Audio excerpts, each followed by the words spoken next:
will respond. And also, if you're watching the rebroadcast, please make sure you subscribe to my YouTube channel, as well as like and follow me, and share this broadcast with someone else who may need this information. We're still continuing to talk about slow living because it's a principle I think we all need to incorporate into our lives. And I've been practicing slow living for quite some time now. And it's something you cultivate. It is not easily done in our society or with work or with our family and our loved ones. This is a principle of living that you have to cultivate. I used to say you have to fight for, but that takes all the steam and the pleasure out of slow living. So I've started describing it better as cultivation. And I learned that from Brene Brown, whose 10 guideposts for whole living or slow living or authentic living we're going to discuss today. We may not get to all 10. We may have to do 5 today and then 5 next week. But yeah, it's good stuff, and I want to share it with you, and I want to continue this conversation about slow living. I've gotten such great responses.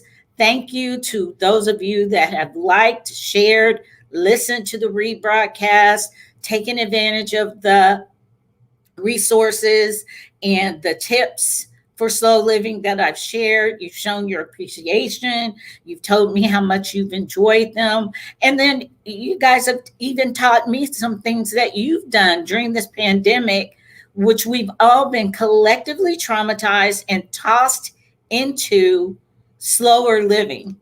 And many of us didn't take it well. Some of us, we've been training for this moment all of our lives as introverts or ambiverts. We have enjoyed this. We've been so happy that we can stay inside and we can use excuses not to go somewhere, even though probably not the best thing to do is use an excuse. Just say no. It's a complete sentence. But, and y'all forgive, my eyelashes are flying, hair is all matted. This morning I got on the plane. I was looking cute, y'all. Had my face done, no bonnets and sandals and flip flops for me. Thank you, Auntie Monique. I never go to the airport like that. But anyway, I don't want to open that can of worms up because they dragged her for just saying, hey, look like you care about yourself. But anywho, I don't want to get into that. I showed up looking cute, fly. Hair did, nails did, everything did. Got to the airplane. First of all, Americans, stop playing these games with us where you have us going to one gate when you overbook a flight and then you change the gate to a whole other terminal, hoping people won't show up. Y'all ain't fooling me. Anywho, so I spent that this morning. First of all, they had us all at one gate checking in. Second of all, had to go to a whole other terminal, had like 20 minutes. First, no, let me start at the beginning. Parking was a nightmare. I think they all sent us to this particular terminal knowing the parking was limited. It's Terminal D. Whenever you see Terminal D, give yourself extra time to park because it's very small parking area. Anywho, parked, got out, went to trying to check in, just dropped my bag off because I was already checked in. And nobody was there. Like we stood there for 20 minutes before somebody mercifully came down and said, hey, they're not here. You have to go all the way down there. So we went all the way down there, dropped our bags, had a little bit of time to get through security, and they tell us the gate has been changed. So we have to catch the Skylink, get over there, get on the plane. I mean, it was just like, then we get on the plane. After all that, get on the plane. sit there and sit there. And then finally, the pilot comes on and says, there's a screw loose during their checkup. He did say it was a screw loose and they were fixing it. And guess where that screw was loose at? Right by my seat, because I could hear them under there screwing the thing in. Then they had to put paperwork in so the FAA would clear us to fly. I told them, take your time. I'm in no hurry. Whatever's waiting for me where I'm headed, it'll be there when I get there. Fix that screw. But I had the best time just laughing and relaxing to the fact that there was a screw loose right under my seat or by my seat, me and my fellow passengers. And I determined during this flight to pray to God to get back to private jet travel because commercial travel ain't for Cece. I like being on a jet with just me and a few other folk. So I'm going to get my pilot's license, you watch, and I'm going to get my own plane. Watch me. My dad was a pilot. So, anywho, all that said, we leave about 30 minutes late. Finally get to where I'm headed. I'm going to a nonprofit conference for my foundation. I'm really excited about it. Get here, and of course, I'm a preferred guest with the hotel I'm staying in. I get the best check-in, best service, best, just treated so kind. So I was happy to stay centered during all of this, laugh, enjoy the ride, enjoy the fact that it was perfectly imperfect. And it just emphasized practicing what I preach because I knew I was coming on. I was supposed to be on the air hours ago, but let's just not even talk about it. So I'm on now talking to you guys about perfectly imperfect living. It's a principle with slow living that if you embrace it and cultivate it, it will make life so much less stressful. And the times I don't do this are the times that I'm angry and combative and argumentative and stressed because it's just not it's not my natural disposition. So anyway, finally settled, ready to talk to you guys about this principle. I hope everyone's having a great Monday and that this will serve to give you some information about slow living to further your cultivation of it in your own life. It is a very important principle. I think it is a key to hope, happiness, and less stressful living. So let's talk about these 10 guideposts. Brene Brown is a favorite of mine.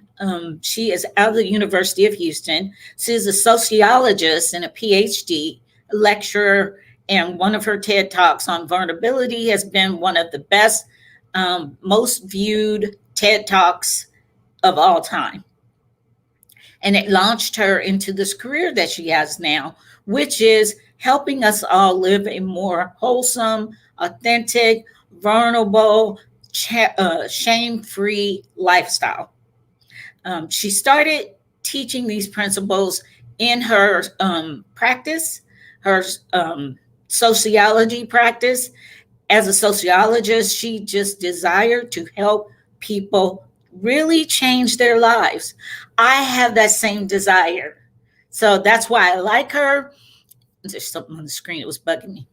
And that's why I like her. I enjoy her teaching. I follow a lot of what she's done. I incorporated her principles, some of her principles in my dissertation on change management and skill set development, which is my dissertation, CAR 2017. Look it up. You can read it. But I talk a lot about how to change and how change and knowledge transfer and skill set development is so important to the human existence and quality of life.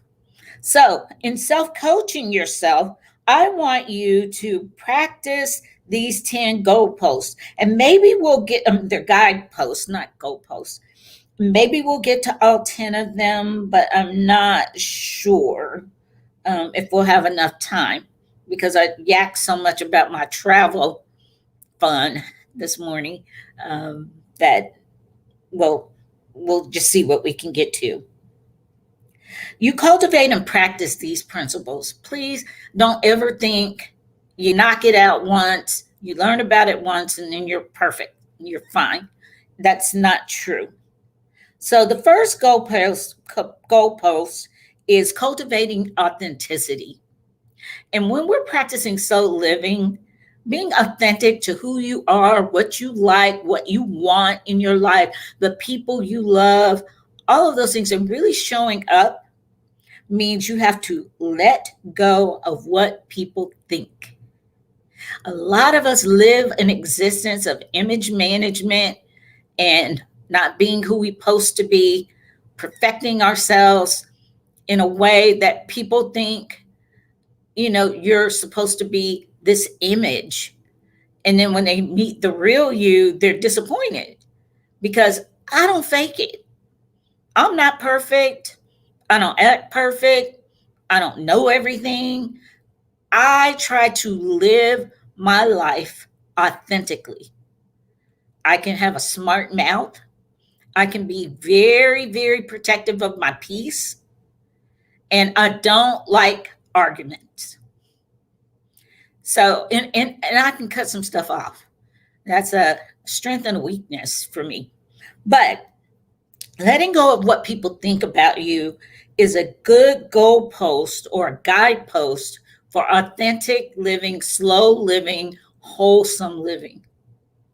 If you're always worried about what somebody thinks or how you look to someone or what happens to you, and believe you me, I've had some of the most humbling situations happen to me, to where, if I was into image management, I don't know if I could have dealt with the humiliation that I went through, the embarrassment, the shortcoming, the um, inexplicable problem that my decisions put me in, and then they were very noticeable by people who loved me, my friends, my family.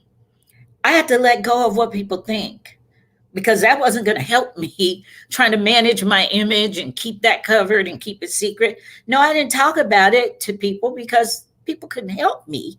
The people who could help me, yeah, I talked and I got the help I needed to get through it. But let me tell you, you can't hold on to what people might think and live a good, slow life full of authenticity and happiness. The second thing is cultivating self compassion. And that's letting go of perfectionism. A lot of people, you're so hard on yourself. And I remind people a lot to be gentle with yourself. You're doing the best that you can. And I have to deal with this because I can be hard on other people, especially when they've worked to get somewhere and it's like they throw it all away in one moment. They make a choice to not live their truth for their own reasons. I don't know why. They'll go back on all their coaching, their counseling, their commitments, their values.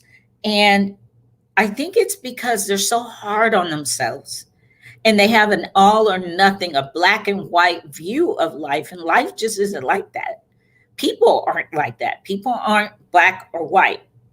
And people aren't against you. They're just for themselves. So are you. You're for yourself. It is a natural disposition to be self-preserving. But you can't live a good, slow life if you're always trying to be perfect and make everything perfect, because control is an illusion.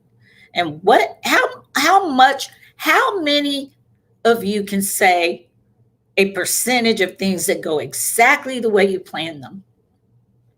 Bet you that number is really low. I know it is for me. That's why I make plans, but I write them in pencil and allow life to make the eraser and God. Because I think when you make plans, it makes God laugh. And it's a good testing to let go of perfectionism, let go of expectations of things being perfect, because they never will be. Third thing is cultivating a resilient spirit, letting go of numbing and powerlessness. You are one decision away from completely changing your life. You can decide to cooperate with God and get up out of that bed, or get up and look for work, or go back to school, or get started on an eating program, an exercise program. It takes one decision. And if you won't numb yourself and act powerless to change, you will find yourself cooperating with God to change your entire existence, to feel better, look better, think better, have a better quality of life.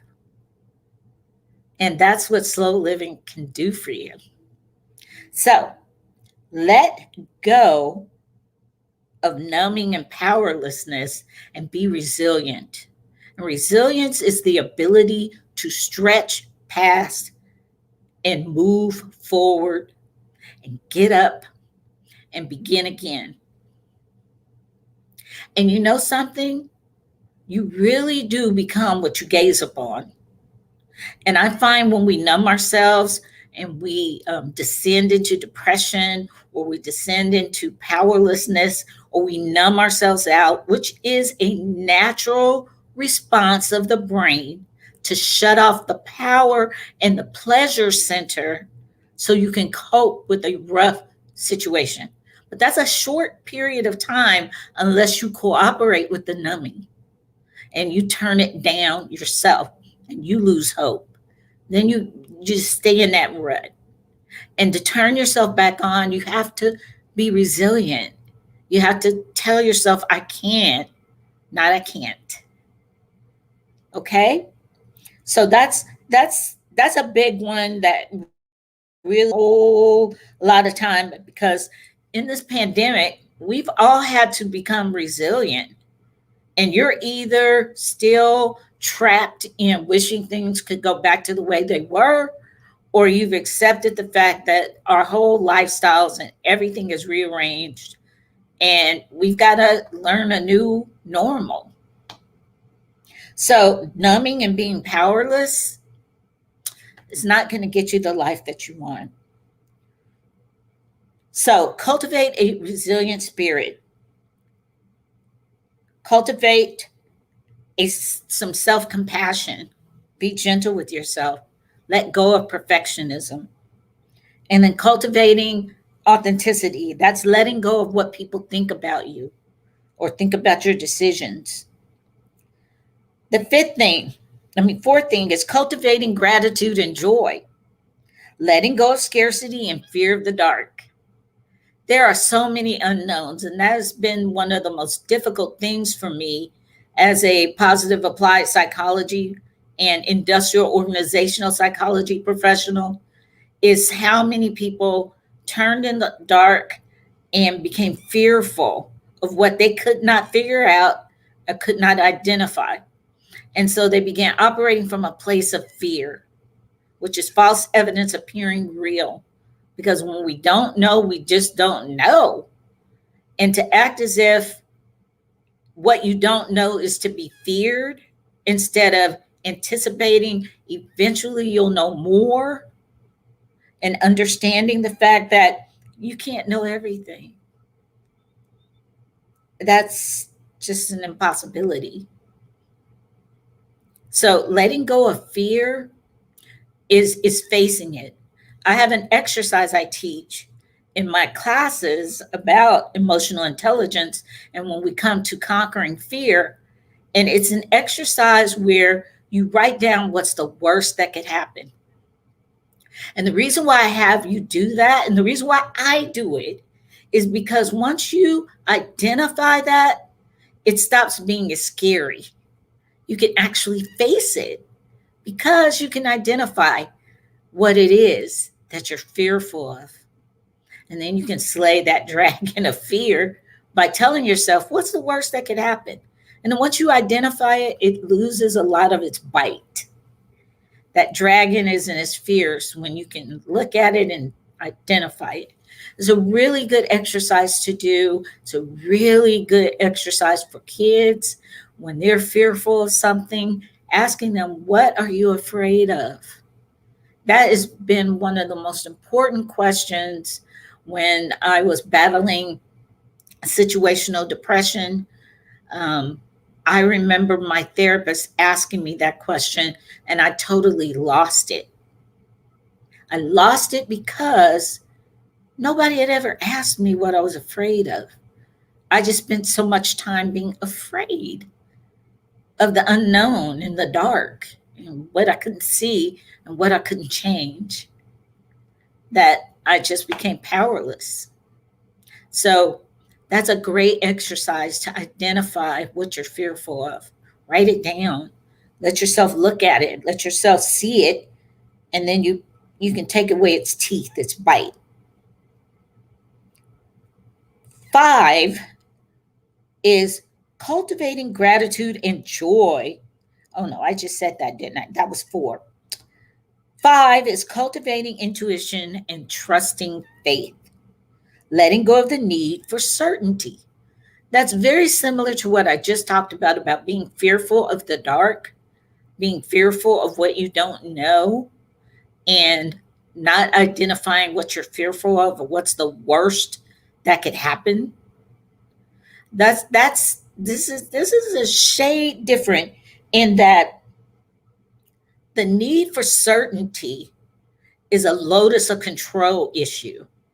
And what that means is you will go through multiple gyrations and falsehoods and um, just trying to make something be the way you want it to be instead of the way it is. And that's just the truth of life. We live in uncertainty. We don't know what tomorrow may bring, especially right now. So, the best thing I have found to do is to let go of certainty, let go of thinking I control things and roll with the punches sometimes, and then control what you can. There are things inside your circle of influence, like how you think, feel, and respond to what's going on. You can control that. Other people and circumstances, the government, money, it comes and goes. God knows it does. But those are things that you don't really have the control you think you have. Things break down, things have to be paid for, people get sick, people pass away. There's so much that can happen to change in a twinkling of an eye. That is a good idea to let go of certainty and stay in your own circle of influence and control, which is you and how you respond to everything. And I think we have time for just one more. There's 10 of these, and I'll post the link to them so that you can look at them all. And then you may even want to get Brene's book, Perfectly Imperfect. I think it's an excellent book. I read it years ago when she first wrote it, and I think it is a great book. And number 6 is cultivating creativity, letting go of comparison. And we talked about that last week, but I want to deepen that because I'm going to speak to the ladies because this seems to be an issue we have. Men compare themselves when it comes to career status and achievement, but women, we will compare ourselves on things we can absolutely not control, and that's appearance and body shape, things like that. Yeah, you can have surgery. You can impact that. I've had surgery. We can do those things to make ourselves look better. But when it comes down to it, if you're 5'3", you're going to be 5'3". If you're a little more round or a little more portly and built, that's your body shape. And no matter how much surgery you have and how much cutting on yourself you do, you're really not going to change a lot of that. No matter how much dieting you do, all you can do is strive towards happiness and healthiness.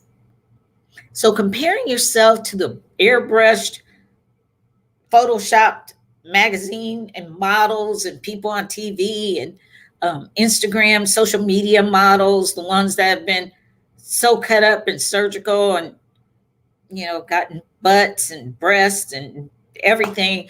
And then we women are here, we are comparing ourselves because one, guys like it, they're visual, they like it. And then we start comparing ourselves and saying, why can't I look like that? Well, I let go of comparison. I just want to be the best girl I can be and make sure my body is healthy and flexible. And I take care of issues. I make sure I sleep, eat, drink water, and exercise and do all the things I can do without comparing myself to someone else. I'm my competition. And I hope you can be your own. I hope even if you have to shut down your social media, that you'll contend with the need to compare and the need to size yourself up and feel less than because you're not like them. And a lot of times, what you're seeing is an image. It's been managed, it's been controlled, and they don't contend with things the way you do in your natural life or your own individual life. Most of the models we see, most of the fitness models and the social media influencers and stuff, they've been paid well, they've had surgery. I can pretty much guarantee I can look at the bodies and tell they've been surgically enhanced, which is fine. I'm not criticizing that. That's what you want to do to feel better. Knock yourself out. I am so supportive of that decision. So made the same decision myself. There's nothing wrong with it as long as you're healthy and you can get through it without causing yourself greater damage. But let go of comparison. It is never going to serve you well. If you look at someone else's life instead of being your own competition and deciding what you need to be the best you can be and live the best quality of life you can live, you're not going to be very happy. And you're definitely not going to practice and cultivate slow living. So that's 6 guideposts. There's 4 more. I will make sure I post the link in this broadcast so you can go look at them for yourself, see if they speak to you. Again, look at the book Brene wrote about Perfectly Imperfect. And then I want to encourage you to get my book, my ebook, You Shall Be Happy. That has a lot. It's a small little nugget, easy read, inexpensive buy. It's $10.99. It should be on Amazon, Kindle, as well as Google and Nook, and just it should be everywhere. You should be able to find it everywhere. And if you can't, please inbox me, and I'll get you a link so you can purchase a copy. These are books that will help you practice pandemic recovery and slow living and being happier and better emotionally, mentally strong. So that's the show for today. Late again, but we got her done, didn't we? And we got where we had to get to. Lashes flying, hair kinking up and blowing up and fluffing up. We got it done. And I'm happy about that. And overall, this morning really tested my mettle and helped me to practice what I preach because I slowed down. I remembered I don't control much. All I control is my response to things. I fought anger because today is a very sensitive day for me. It's probably one of the hardest days I have ever had to face in my entire adult life. It's been 6 years since I lost my mom. And so I always face the 28th with a little more gentleness for myself because I already know my emotions are going to be a little more raw than they normally are because it's an anniversary that nobody wants, losing a parent, losing a child, all of that on the same day. It's just excruciating. So, but I'm here and I'm practicing what I believe in And I'm trying to share those with you. I hope they bless you. I hope these things that I've shared for slow living in the month of June have been a blessing for you. And they're things that you can easily incorporate. If you need more help, please feel free to subscribe, link, watch the rebroadcast, like it, forward it to other people you know. You can also go to my Instagram, find my link tree. You can schedule telehealth appointments with me. We can talk. I will help you as much as I possibly can. Okay? So that's the show for today. I hope I'll see you next Monday, 10 a.m. right here, same bat station, same bat time. I've really enjoyed this. It's a great Monday. And I like even doing it a little later. I might change the time. No, my circadian rhythm, I need the mornings. I'm better for you in the morning. So, thank you for watching. This is Achieve with Dr. C broadcast. I'm Cheryl Carr, your work doctor. Thank you for joining me. I'll see you in next week's broadcast, 10 a.m. CST, right here on Facebook and YouTube. Bye.